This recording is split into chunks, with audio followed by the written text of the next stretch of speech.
as you might guess from the counter and sink behind me, our dishwasher's been having trouble. It's been beeping when the door is shut, and the display hasn't been working well. Now, I just cycled the power at the circuit breaker, and when I came back, it seemed to start working again. So that's a little bit weird. So I want to show you what I'm doing on this Kitchenaid dishwasher. And let me show you one of the best tricks that I've learned in working on dishwashers. Suppose the first one is obviously fiddle with the buttons, try to reset things, look for the lock. The child-proof lock is not turned on, and then obviously turning off power, pulling the plug. If none of those little tricks work, there's something really important that can save you a lot of time and headache as you try to solve and repair a problem yourself. On a lot of dishwashers, if you get down front here, there's just 2 screws that you undo. Pull this out. This one has some sound muffling insulation. And then we've got this beauty right here. This is like pure gold. This thing's a service technician manual. Tells you all about the error codes and troubleshooting. Now, I don't know how many dishwashers have this, but the fact that KitchenAid has it is amazing. Super helpful. So leave a comment down below if you find a technical service manual, and let others know what kind of dishwasher you've had. Now, I want you to make sure you're being safe. I'm going to show you what I've done, but you're on your own as far as safety, so be sure you know what you're doing and use extra care and caution. Service diagnostics with error codes. It tells me how to enter a service mode that's going to start by flashing through some error codes and let me know the most recent 4 or 5 errors on this dishwasher.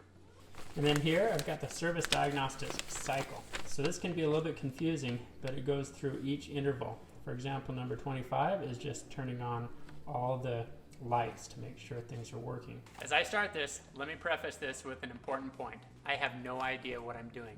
I've never fixed this KitchenAid. I'm not an appliance repair person. I've never gone to training. I'm just trying to follow these service repair technician instructions. So, and don't trust anything that I've done because your situation's probably different, but I'm gonna show you what I did. Hopefully it's helpful. All right, first of all, I've spent some time getting myself familiar with how this whole process is supposed to work. I've made a little table. The clean LED right here is gonna be our key. And then I'm gonna write down the number of blinks with any error codes that show at each cycle here so I can learn what they mean. To begin, we're going to press the start button to wake up the control panel. Good. Seems to have woken up. We've got a light down here. That's good because earlier when I cycled the power, nothing was showing up and then this random button started showing up. I wonder if there's something under the touch panel like some water or food that's causing a problem. Alright, here it's supposed to turn on all the LEDs for a total of 6 seconds. And then it's going to go through a 1 minute and 21 second cycle to show each error code. If I want to advance past something, I can push the start button. Here we go. Let's get that guy back on.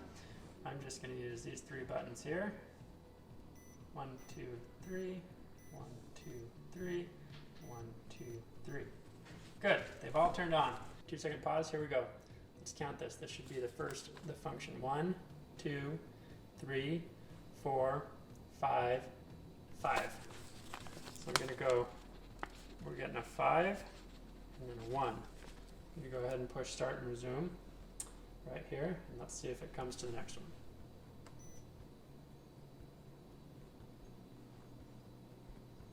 Alright, and this tells me that if there's no error, the clean LED will stay on solid for 5 seconds.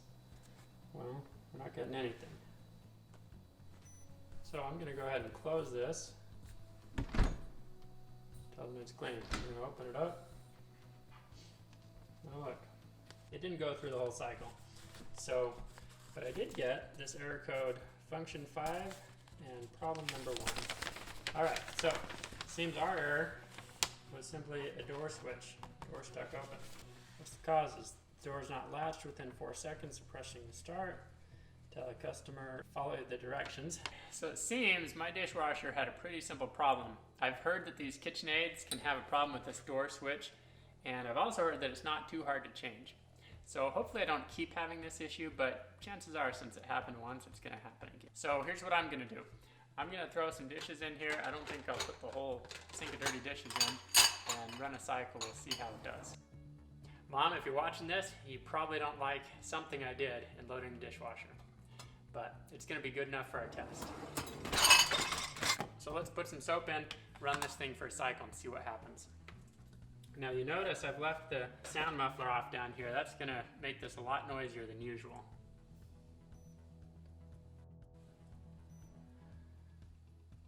Okay.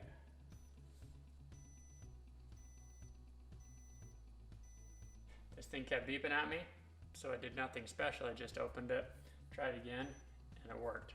So here we go. Okay, it's running. Let's come back in a couple hours when this thing's finished its cycle. It's a couple hours later. Dishwasher, this is my first time opening it, and it's all clean. Looks pretty good. Feels clean. A little bit of water around. Here's my theory of what was going on. Remember, this dishwasher was beeping when you closed it, and it had a random light turned on up here, and occasionally pushed another light. And then the error code being the 5-1 indicating a switch problem. I think the problem was just that the switch here that's triggered when the door closes was stuck and it popped loose. So how that happened, I'm not exactly sure. I believe these switches tend to give a problem over time. So if I keep seeing this happen, I'm going to end up replacing this switch. Thanks so much. Hope you found this helpful. Have a great day.